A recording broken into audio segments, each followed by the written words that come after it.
How to create floating text in CapCut. Open CapCut and import file for editing. Click on text and add text. How to add floating text in CapCut.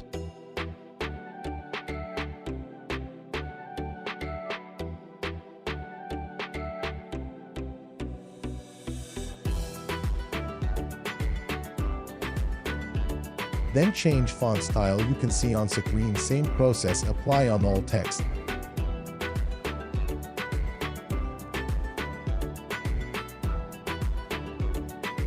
Next, go to animation and apply animation on text. Select flare animation. Apply on all text.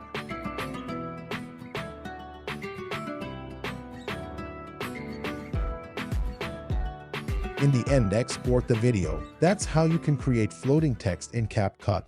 That's all from today. If you really enjoyed this video, don't forget to hit that subscribe button and ring the notification bell so you never miss an upload.